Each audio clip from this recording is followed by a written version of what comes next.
Pilipinas. Ako nga po pala si Melvin Tundag. Naripoto tayo sa World News Center para maghatid ng mga balitang totoo. Ako naman si Michelle Kenunsense. Mga mainit na impormasyon dapat niyong malaman at tutukan. Barangay eleksyon na magaganap. Dito masasaksihan ang mga kinabukasang mga bagong lider sa ating mga komunidad. Ibalita mo ito, Ben. At ngayon handang-handa na ang lahat para sa paparating na sangguniang barangay elections na magaganap ngayong October 30, 2023. Hangad diyan ang mga suporta ng ating mga botante sa kanilang pagpili ng mga bagong leader sa ating lipunan. Ngayong October 30, halos 73 milyon ang mga rehistradong mga taong magbuboto para sa kanilang mga barangay. At bukod pa dyan ay nakahanda na rin ang mga kandidato sa nabibilang sa 1,824,000 para sa barangay council at 584,000 para sa kandidato sa kanilang barangay. Nagsimula na rin silang mag-campaigning sa kanilang mga lugar sa paghahanda ng kanilang mga pagtakbo. Ito ay 10 araw na preparasyon. Nagsimula noong October 19, matatapos ngayong October 28.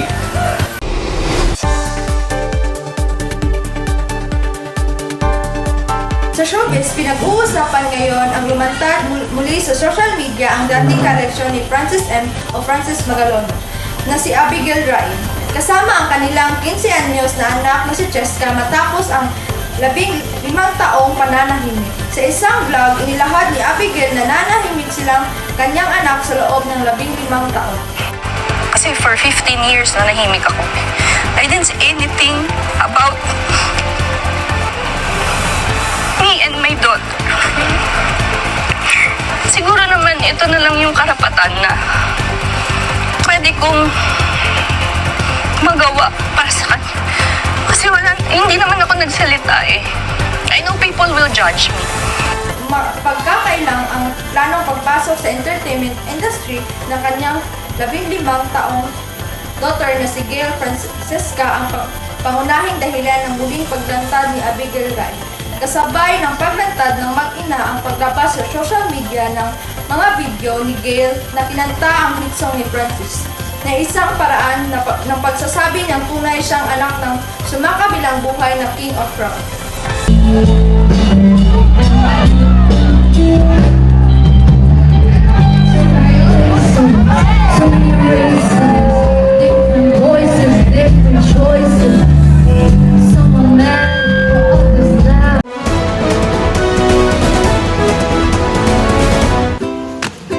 Ano nangyari sa inyo? Ang init! Mainit ba kamo? Alam ko ang solusyon dyan.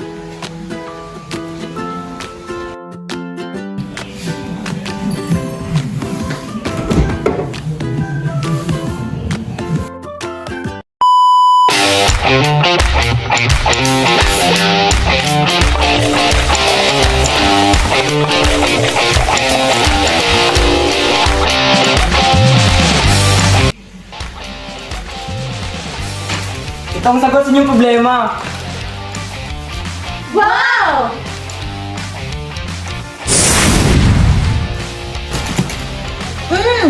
Ang lamig!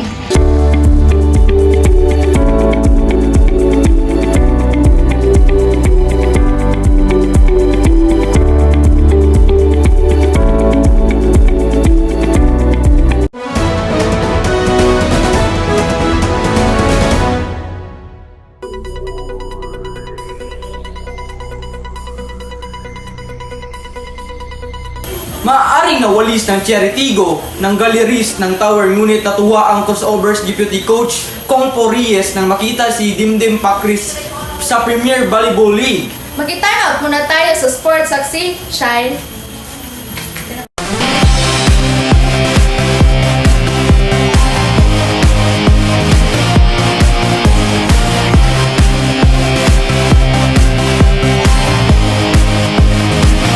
Sa laban sa kanyang coach, Colheo, at ang dating kakampi na sina Iya at AJ Lauren, pinangunahan ni Pakris ang magagaling na laban ng High Risers sa ikatlong set at nagtapos ng 11 puntos.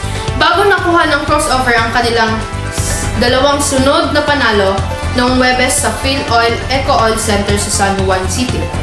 ibinunyag ng 26 na anyos ni si Pacris na hindi huminto si Reyes sa pag-udyok sa kanya sa 4 na taong pamamahinga niya sa sports kung saan dumana siya ng depresyon.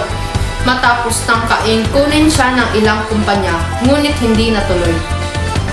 Sinabi ni Reyes na naalarma siya matapos marinig mula sa magkapatid na Laure na wala sa forma si Pacris sa kanilang pagbisita sa Cebu. Inamin ng deputy coach ng Cherry Tigo na pinahirapan sila ng hard-hitting opposite spiker sa ikatlong set. Kaya naman sinabihan siya ng kanyang mga manlalaro na maging matyaga at basahin ang diskarte sa pag-atake ni Pacris. US President Biden bibisita sa Israel. Bibisita si US President Joe Biden sa Israel bilang pagpakita ng suporta sa bansa at pagpigil ng matinding digmaan laban sa Hamas sa Gaza. Ayon kay US Secretary of State Anthony Blinken, ang pagbisita ni Biden ay isang pahayag ng pagkakaisa sa Israel at isang pangako sa seguridad nito. And indeed the duty to defend its people from Hamas and other terrorists and to prevent future attacks. Napadala ang Washington ng 2 aircraft carrier strike group sa bansa upang hadlangan ang mga pagalit na aksyon. Habang nagpapahiwatig ng suporta, susubukan din ni President Biden na mauunahan ang pagtugon ng militar ng Israel dahil lumaki ang international na alarma tungkol sa mapangwasak na epekto ng digmaan sa mga sibilyang Palestine.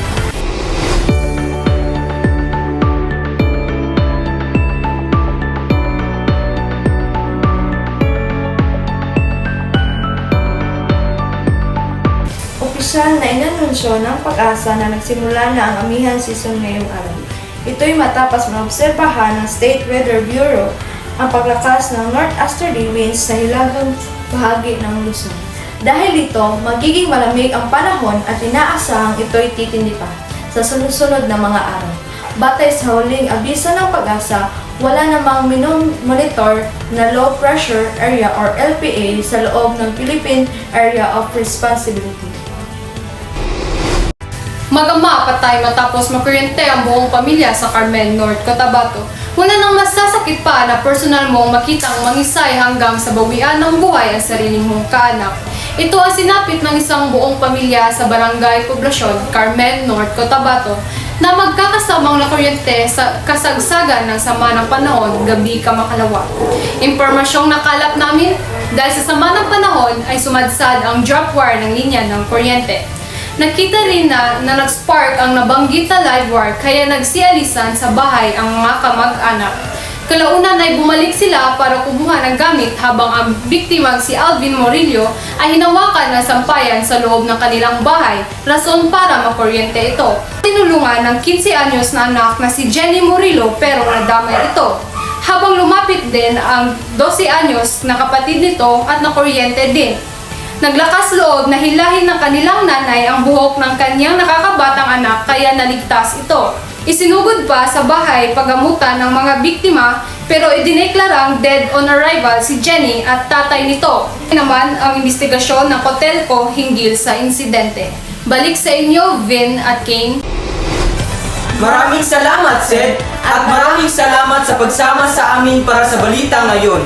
Babalik pa kami na mahigit pang mga updates sa lalong madaling panahon.